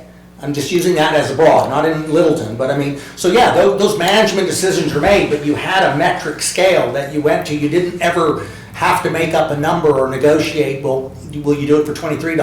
Well, no, I want to do $23.75. It's like, no, this is what we paid for that. This is the starting salary. That sounds like a good idea. I would recommend the Board of Selectmen trying to put something like that together. Yeah, so, well, anyways, we're not going to solve it tonight. No, what I'm hearing here, and I just want to say, there's no votes or anything, but so we don't spend weeks and weeks and weeks, is there's definitely a consensus to take the 5 to 3. I mean, it would be easier to adjust numbers now. I think the other thing too, Jim, you know, with as generous and as thoughtful as you are to increase the selectmen's pay, we don't do it for the pay. I know, and that number was for you to decide, but at the same time, it does recognize that the job does take time, and, you know, I'm gonna probably use Roger as the biggest one. I mean, you know, either closing the shop and what have you, and so I know nobody got into this to get rich, and you're not in the state government to get rich, you're paying $1 or something, I don't know what that is, so I know that. So yeah, I put a figure in there, just knowing that didn't necessarily have to stay, but it was just to recognize the fact that... When I was on the school board, they finally decided on a stipend. I said, well, this buys the pizza for the kids, so I don't have to cook dinner tonight. So I mean, there's $4,000 there, I mean, that I put in, but that, I mean, it was just something for a discussion when we got to the point of you doing just what you're doing now, and the same with the 5. I mean, at the time when we start preparing this, that CPI number wasn't out, and so yeah, and then I came out and I said, oh geez, okay, it's kind of hard to argue now because Medicare is going to be, 3.1. Well, 3.1, I'm anywhere between 3 and 3.5. I'm good with either one, but I don't know if we have to just decide that tonight, you know. I think we should, then that way Jim can get working on it. Yeah, then we can go and refine at least that number, and then that then we don't have to debate that the rest of the time. Is there does anyone have a recommendation on that? Given what you've said, that it has to be flat across the board, I would suggest the 3.5, in my opinion. I don't think it should be the bare minimum of the 3 or 3.1 to, oh, well, that's the purely cost of living. I think, going above the minimum is at least a token gesture of we're trying to be fair and see some progression for our support staff. But I think 5 is, I think 3.5 to 4 is the right place to be. Because 3 or 3.5 really isn't a lot per hour, and I agree with you. We can't just do the inflation, cost of living. It should be a little bit more than that. No argument, you guys just tell me a number. 3.5. Well, no argument from you, but next time I go to the town office, they'll be throwing stuff at me because this is all public. So I think ultimately we as a board of selectmen You have to make decide, that but that's, decision. I'm saying, hey, this is a good idea. It's not Yeah. gonna Is that the make me very consensus, is popular. 3.5 consensus? 3.5. 3.5 feels Can we do good. it here as a board, as a Consensus. select board? This is an Consensus. advertised meeting. Well, you got a quorum. It's an advertised meeting, the public can be here. I'm okay with So 3.5. we need to do the motion and, Gee, do taxpayers got nothing to say about this discussion that you guys do, behind the closed doors? It's not behind closed doors, it was a published meeting, That's right. and you're here, I'm and it's here. televised. I'm here. What's this, Well, Rudy, what Just do you saying, open it think? to. Okay, I'm sorry. I don't open mean it to interrupt. discussion. Rudy, The chairman can recognize you, Rudy. I recognize you. Will you please tell us your thoughts? you guys have been talking about, Jim, I'm surprised at you, man. You got so much experience on this job. And now, that's the first words that I heard about, the selectmen get a raise. Do you go to the government about the inflation, about what we go through with the Social Security? Do you know that they got people on Social Security that cannot even buy milk? They cannot buy bread? And you give the selectmen, with all respect, don't get me wrong, with all respect to you too. You give a raise, you, as a town manager, give appoint a raise to, and the budget committee, the chair, say, yeah, what a big, oh, good, 3.5, that's beautiful. That's why we don't need a budget committee, beautiful. We taxpayer that we gotta come up with the money and pay these guys. Rudy, We got nothing to do. with all due respect, Jim doesn't give anybody anything. Yeah, you should just say. There's a budget advisory committee that makes their recommendation, and there's a board of selectmen that makes the final decision. So last year, that's how the process worked. So Jim drafts a budget, and I put in a number, and I put an increase for the board of selectmen, just in the sense that number had been there forever. They have every right to say to me, no, Jim, we didn't want that in there, so just take that difference They should out. do that. I mean, so But we're that's- not at that part of Yeah. the budget right now. Okay. So- The 3% is in reference to the employees said- that aren't in the union. He mentioned the budget committee. And okay. actually, I think I said anywhere between 3 and 3.5 to begin with, and then I asked for consensus and what people thought. That goes to the Board The of Selectmen. taxpayer, that goes to the taxpayer. But we also have good staff that we have to take care of as well. So that's the hard facts of running a business. You have to take care of your staff. Sure. So 3 to 3.5, and we'll toss it over. Do you want to go 3.5? What's the consensus? yeah, I'll agree with that. And is that, you're going to take that to a board meeting and make a motion? Or are you going to make that motion Can here we make that tonight? motion here? You can, this is an advertised public meeting, but, I mean, Be better if I just know consensus what you want, I'm just gonna go and change these numbers. We're gonna vote on a final number, but I I'd think rather. it should be at your meeting. Yeah, no, but I'm smart enough to know going out of here to go ahead and adjust that number, Yes. because Yes. why You why are? debate this over week after week after week if there's a Yes. consensus All on right. what that number should Yes, be, you okay? have your quorum, but I don't want the select board decisions being in our minutes. Right. No, what it is you're making a recommendation to them, should it be 3 or 3.5? That's what I'm Yeah. hearing, okay? Yeah, that's right. Okay, so, So the budget committee was making a recommendation that should be 3.5. Perfect, thank you. And in open discussion, all three select board, all the members of the select board said, yeah, 3.5. We So you can agree. be pretty sure it'll be 3.5. so, there's just two more things, and basically, we're coming to the end of our meeting. I do try to keep it within the 2-hour mark here. One of the things that we found out at the New Hampshire Municipal Association workshop is that we have to vote on the petition warrant articles if they are moneyed. And so my thought is that towards the end of the budget season, that is when we will entertain their presentations. Right now, we would basically focus on what the town budget is and go through that. we can notify those agencies to come in, and I'm hoping maybe limiting it to like a 15-minute presentation, and that's it. You guys can ask your questions, they can give us some information, and then we can go from that. We used to have them come in, and it was pretty much open-ended on the time presentation. It took an inordinate amount of time to do that.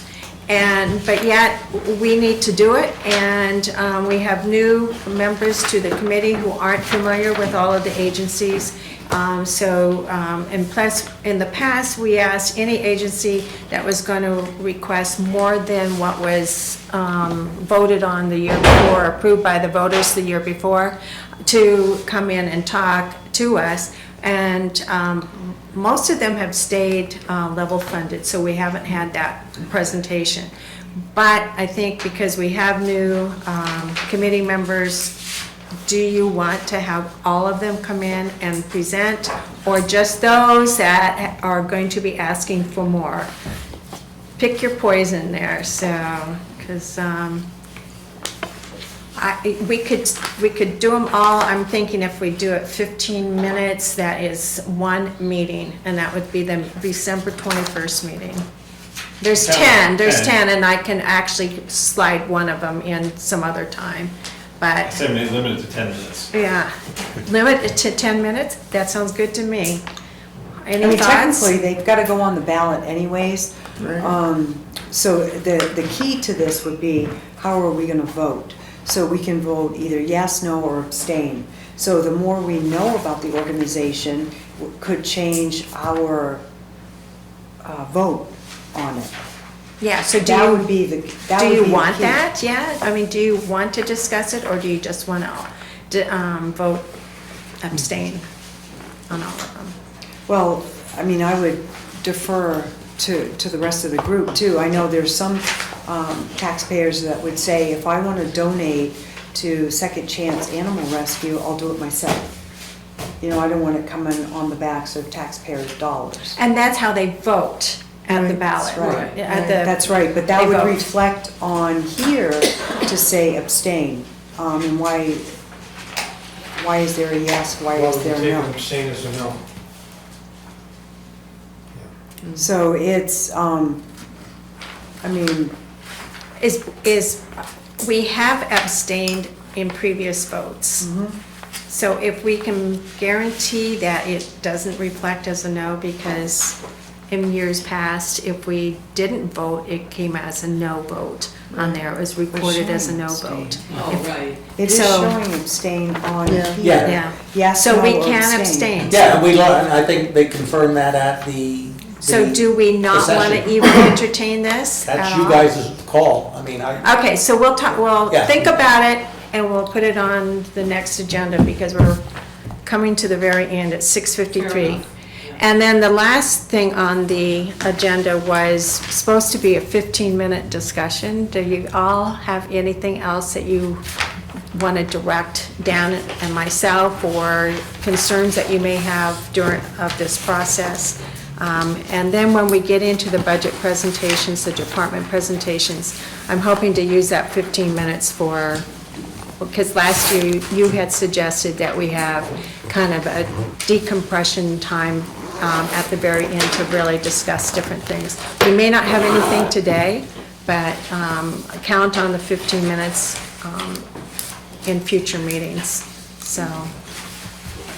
I have a question that's probably going to burn up all of the last 5 minutes. That's and then fine, some. that's fine. But given the way the budget season ended last year, and with the clarification of what our role is and whatnot, is that changing? Does anyone feel like that changes our process this year? Like, there was a lot of discussion into a lot of details that, when it all boiled down to it, we were just essentially supposed to say, do we think this is a good thing for the taxpayer or a bad thing for the taxpayer? And we dove into a lot of details that ruffled a lot of feathers, to say the least, and then caused a lot of, so are we doing that again, or is we essentially targeting, comparing the if this is if our only option is to say, is yes is better for this, or no is better for this?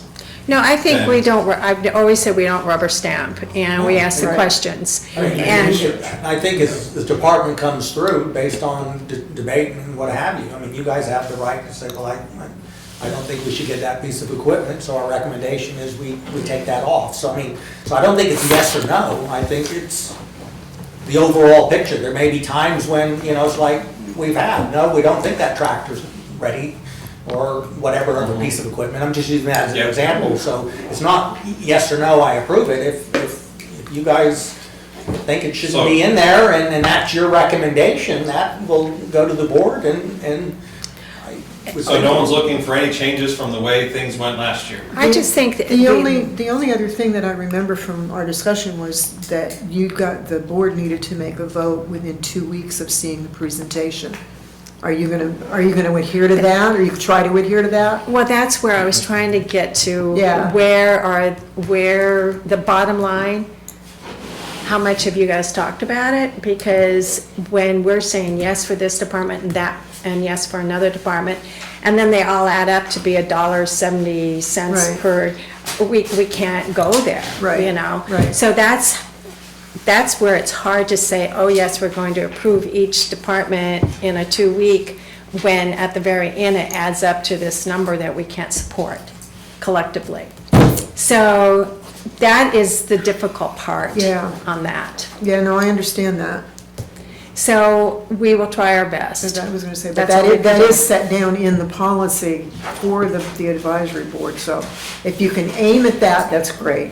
We will try to aim at that, but If you again, don't make it, you don't make it. we'll make it, we do, I think everyone really tries their best, and Yeah. last year we had questions that, for some reason, it may not have sunk in, the answer may not have sunk in, and so we dwelled on it.